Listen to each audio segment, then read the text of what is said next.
কি অবস্থা, কেমন আছেন সবাই? দেখতেই পাচ্ছেন আমরা সেম অটো জোনে আসছি।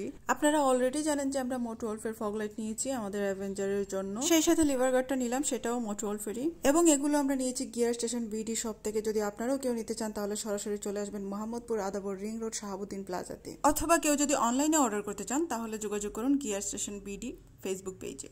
এবং এগুলো ইনস্টল করার জন্যই মূলত আমরা স্যাম অটোর জন্য চলে আসছি। এবং দেখতেই পাচ্ছেন আমাদের স্যাম ভাইয়া তার টেকনিশিয়ান নিয়ে কতটুকু যত্ন সহকারে আমাদের কাজটি করে দিচ্ছেন। এই ফগ লাইট সবাই ইনস্টল করতে পারে না, কারণ এটা নর্মাল থেকে অনেক ডিফারেন্ট। স্যাম ভাইয়া এটার উপর যথেষ্ট অভিজ্ঞ, সেজন্য আমরা ভাইয়ার কাছে চলে আসলাম। আমাদের আগের ফগ লাইট এবং এখনের ফগ লাইটের মধ্যে একটু পার্থক্যটা দেখেন। এটাকে দেখলে না এলিয়েন টাইপ কিছু একটা মনে হচ্ছে, লুকিংটা এত অ্যাগ্রেসিভ কি আর বলবো। এদিকে কাজ আমাদের প্রায় শেষের দিকে, এবং যত তাড়াতাড়ি দেখছেন কাজটা শেষ হয়ে গেছে, অবশ্যই তত তাড়াতাড়ি কাজ শেষ হয় নাই। এই ফগ লাইট যখন কেউ ইনস্টল করতে যাবেন অবশ্যই লম্বা সময় হাতে নিয়ে যাবেন। এবং এটা হলো আমাদের বাইকের ফাইনাল লুক। মাশাআল্লাহ।